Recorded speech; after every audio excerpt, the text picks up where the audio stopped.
Petrol எரிபொருள் பிரச்சனை, அதாவது எரிவாயு பிரச்சனை இந்தியாவில் தலைவிரிச்சு ஆடுது அப்படின்னு நம்ம எடுத்துக்கிட்டாலும், இல்லைன்னு ஒரு பக்கம் பேசினாலும், இருக்குன்னு ஒரு பக்கம் பேசினாலுமே, ஆனால் இதில் அதிகபட்சமாக பாதிக்கப்படுறவங்க யாருன்னு பார்த்தா, இன்னைக்கு இல்லை என்றைக்குமே க பாதிக்கப்பட்டு கொண்டிருப்பவங்களும் சரி, பாதிக்கப்பட போகிறவங்களும் சரி, எதிர்காலத்தில் எல்லா பாதிப்பும் உள்ளாக போகிறவங்களும் சரி, எப்போவுமே ஏழைகளும் நடுத்தர வர்க்கமும் தான். இதில் எந்த மாற்றமே கிடையாது.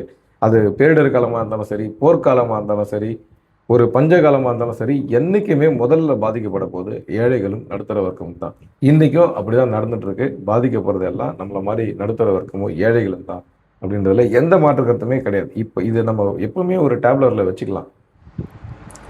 நம்ம நாட்டில், நம்ம வீட்டில் இன்னைக்கு இட்லி தோசைக்கு பதில் ஒரு மெனு பொங்கல் அப்படின்னு மாறி இருந்ததுன்னா அதுக்கு காரணம் யாராக இருக்குன்னு நினைக்கிறீங்க? அவங்க வீட்டில் இருக்கவங்க ஒய்ஃபா? இல்லை, அமெரிக்கா. என்னடா இட்லி தோசை மாறினதுக்குலாம் அமெரிக்காவை சண்டை வலிக்கிறீங்கன்னு பார்க்குறீங்களா? இல்லை, இன்னைக்கு கேஸ் இல்லாமல், பெட்ரோல் இல்லாமல் ஒரு செயற்கை தட்டுப்பாடா இல்லை இயற்கை தட்டுப்பாடான்னு தெரியல. ஆனால் அது இல்லாமல் அலையக்கூடிய ஏழைகள் நடுத்தர மக்களோட குமுறலாக இன்னைக்கு இந்த வார்த்தையை நான் சொன்னேன். இப்போ என்னதான் ஈரான் இஸ்ரேல் போர்னு தொடங்கினாலும் அதை திட்டமிட்டு அமெரிக்கா சர்வதேச ஒரு போராக மாற்றினதுக்கான காரணம் அமெரிக்கா தான். அவங்க ஈரான் மேலே ரொம்ப நாளாக கடுகடுன்னு ஈரானை எப்படியுமே தூக்கணும், அவங்களை காலி பண்ணணும், ஈரானை அடியோடு அழிக்கணுன்ற ஒரு மிகப்பெரிய அஜெண்டா வச்சு தான் அமெரிக்கா செயல்பட்டுருக்கு. அமெரிக்காவுக்கு இது ஒன்றும் புதுசு கிடையாது. பெரிய அண்ணன் சொல்லக்கூடிய அமெரிக்காவுக்கு இது ஒன்றும் புதுசு கிடையாது. எந்த நாடுகள்லாம் நல்ல சக்தி வாய்ந்த நாடுகளாக மாறப்போகுதோ, பொருளாதாரத்தில் வளரப்போகுதோ, இயற்கை வளங்கள் அதிகமாக இருக்கோ, அந்த நாடுகள் மேலே அமெரிக்காவோட குறி என்றைக்குமே இருக்கும். இன்றைக்கி நம்ம நாட்டு மேலேயும் அமெரிக்கா குறி இருக்குதுன்றதை மறுக்கவே முடியாது.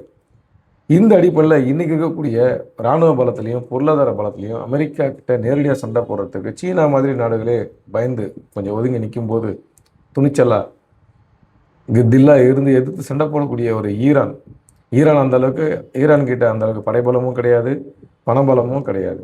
இப்படி இருக்கும்போது அமெரிக்கா, இஸ்ரேல், பிரிட்டன் மற்றும் ஐரோப்பிய நாடுகள் இந்த மாதிரி நாடுகளாக எதிர்த்து ஒரு நாடு சண்டை போடுதுன்னா அந்த நாடு அவங்களுடைய தேசத்தை காப்பாற்றுறதுக்காகவும், இறையாண்மையை காப்பாற்றிக்கிறதுக்காகவும், அவங்க சொந்த உரிமைகளை தக்க வச்சுக்கிறதுக்காகவும் எந்த நிலைமைக்கும் நம்ம போய் தாக்கலாம், நம்ம போராடுவோம்னு சொல்லி போராட ஆரம்பித்த போராட்டம் தான் இந்த போர்.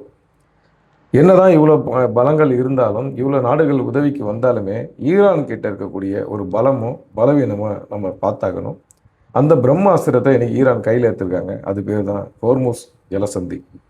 இந்த ஹோர்முஸ் ஜலசந்தியை உச்சரிக்காத உலக நாடுகள் இன்னைக்கு இல்லைன்னே சொல்ல முடியும். என்னன்னு பார்த்தீங்கன்னா, இன்னைக்கு உலகத்தோட ஒட்டுமொத்த பொருளாதாரமும் ஆட்டம் கண்டு போயிருக்கு. குறிப்பாக கல்ஃப் கண்ட்ரிஸில் இருக்கக்கூடிய குவைத், பக்கத்தில் இருக்கக்கூடிய நாடுகள் எல்லாமே ஆட்டம் கண்டு போயிருக்கு. அவங்களுடைய பொருளாதாரமே கேள்விக்குறியாக்கப்பட்டிருக்குன்றத சொல்ல முடியும். அந்த ஹோர்முஸ் ஜலசந்தியை பற்றி ஒரு சின்ன வீடியோவை பார்த்துட்டு வருவோம். அதுக்கப்புறம் ஈரானோட ஸ்ட்ரென்த்தை பற்றி நம்ம பேசுவோம். இந்த போரோட வலிமையை பற்றி நம்ம பேசலாம். இதை நம்ம தெரிஞ்சுப்போம். இப்போ ஹோர்முஸ் ஜலசந்தியை பற்றி நம்ம இந்த வீடியோவில் பார்க்கலாம். இந்த ஜலசந்தியை நம்பித்தான் வளைகுடா நாடுகளோட மொத்த பொருளாதாரமும் உசுரோட இருக்கு. உலக கோடீஸ்வர நாடான சவுதி அரேபியா தன்னோட 75% எண்ணெய் ஏற்றுமதிய இந்த வழியாதான் பண்ணுது. போர்ல இருந்து மீண்டு வர்ற ஈராக் தன்னோட தெற்கு துறைமுகங்கள் வழியா 100% எண்ணெயையும் இந்த வழியாதான் அனுப்புது. குவைத், கத்தார் இந்த 2 நாடுகளுக்கோ நிலைமை இன்னும் பரிதாபம். அவங்களுக்கு வேற கடல் வழியே கிடையாது. இந்த ஹோர்முஸ் ஜலசந்தி மட்டும் அடைக்கப்பட்டா இந்த 2 நாடுகளும் மூச்சு முட்டி பொருளாதார ரீதியா செத்துடும். இவ்வளவு பெரிய வியாபாரம் நடக்கிற இந்த பாதையோட ஒரு பக்கம் முழுசும் ஈரானோட கண்ட்ரோல்ல இருக்கு.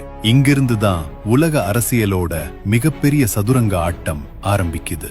அமெரிக்கா மாதிரி லேட்டஸ்ட் டெக்னாலஜியும் பிரம்மாண்டமான கப்பற்படையும் வச்சிருக்க ஒரு வல்லரசு நாட்டோட ஒப்பிடும்போது ஈரான் கிட்ட பெரிய விமானந்தாங்கி போர்க்கப்பலோ அதிநவீன போர் விமானங்களோ கிடையாது. ஆனா ஈரானுக்கு அது தேவையும் இல்லை. ஏன்னா புவியியல் ரீதியா ஈரான் அந்த ஜலசந்தியோட கரடு முரடான மலைத்தொடர்கள்ல உட்கார்ந்துகிட்டு ஒட்டுமொத்த உலகத்தையும் குறி வச்சு காத்திருக்கு. ஈரானோட இஸ்லாமிய புரட்சிகர காவல் படை இந்த ஜலசந்தியோட பாதுகாப்ப முழுசா அவங்க கண்ட்ரோல்ல வச்சிருக்காங்க. இந்த கடற்கரை பகுதிகள் முழுக்க கரடு முரடான குகைகளா இருக்கிறதால ஈரானிய படைகள் அவங்களோட பீரங்கிகள், ரேடார் நிலையங்கள், அப்புறம் கப்பலை அழிக்கிற ஏவுகணைகளை அந்த குகைகளுக்குள்ள ரொம்ப ஈஸியா மறைச்சு வச்சிடுறாங்க.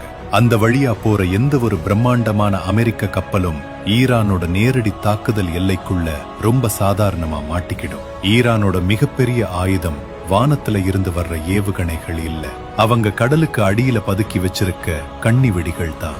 அமெரிக்க உளவுத்துறையோட கணக்குப்படி ஈரான் கிட்ட 6000க்கும் மேற்பட்ட அதிநவீன கண்ணி வெடிகள் இருக்கு. இதெல்லாம் சாதாரணமானவை கிடையாது. கடலுக்கு அடியில பல மாசங்கள் பதுங்கி இருந்து மேல போற பிரம்மாண்டமான கப்பல்களோட காந்தப்புலத்தை உணர்ந்து தானாகவே மேல பாஞ்சு தாக்குற ரைசிங் மைன்ஸ் வகையானவை. இப்போ இந்த வீடியோவை நம்ம பார்த்துருப்போம். இந்த ஹோர்முஸ் ஜலசந்தியை பற்றி ஈரானுடைய பலத்தை இந்த இடத்துல மட்டும் நம்ம பார்த்துருப்போம். இன்னும் மற்ற பிரிவுகள் அப்புறம் பார்க்கலாம். இது வரைக்கும் அமெரிக்காவுக்கு ஆதரவாக அமைதியாக இருந்த இந்த மிடில் ஈஸ்ட் நாடுகள், அதாவது கல்ஃப் கண்ட்ரிஸ்ன்னு சொல்லக்கூடிய மிக முக்கிய நாடுகள், இப்போ மௌனம் சாதிச்சு வாய் திறந்து பேச ஆரம்பிச்சிருக்காங்க. இந்த போரை எப்படியாவது முடிவுக்கு கொண்டு வாங்க ட்ரம்ப் அப்படின்னு சொல்லி ட்ரம்ப் கிட்ட பேச ஆரம்பிச்சிருக்காங்க. இதுக்கு மிக முக்கிய காரணம் என்னதான் ஈரான் அவங்களுடைய அரபு நாடுகளில் இருக்கக்கூடிய அமெரிக்க பேஸை தாக்குனாலும் தங்கள் நாட்டுக்குள்ளே தங்கள் எல்லைக்குள்ளே ஈரானுடைய ஆயுதங்கள் விழுந்தாலுமே பதில் தாக்குதலுக்கு எந்த நாடும் இதுவரை முன்னெடுக்கவே இல்லைன்றது தான் இது ஆச்சரியமான உண்மை. இந்த நிலைமையில் உலகம் வளர்ந்து கொண்டிருக்க இந்த வேளையில் தங்கள் நாடு ஒரு ஆயுதத்தை எடுத்து திரும்ப தாக்க போய் அந்த போர்களில் தங்கள் நாடும் பயன்படுத்தி ஈடுபடுத்தப்பட்டால் இதுவரைக்கும் வளர்ந்த வளர்ச்சியும் வீணாக போகும், எதிர்காலம் வளர்ச்சியும் கேள்விக்குறியாகுன்னு ரொம்ப தெளிவாக மத்திய கிழக்கு நாடுகள் இருக்காங்க. போரை எப்படியாவது முடிக்க சொல்லி ட்ரம்ப் கிட்ட பேசியிருக்காங்க.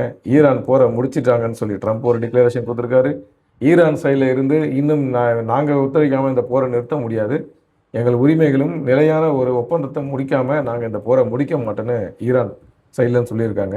இதனால் இந்திய மக்களாகிய நம்ம எந்த விதத்தில் பாதிக்கப்பட்டிருக்கோம் அப்படின்றத நம்ம தினசரி பார்த்துட்டு இருக்கோம். இன்னும் பாதிப்புகள் அதிகமாகவும் இருக்க, அப்பாவின் உயிர்கள் பலியாமல் இருக்க இந்த போர் முடிவடைன்னு எல்லாரும் சேர்ந்து வேண்டுவோம்.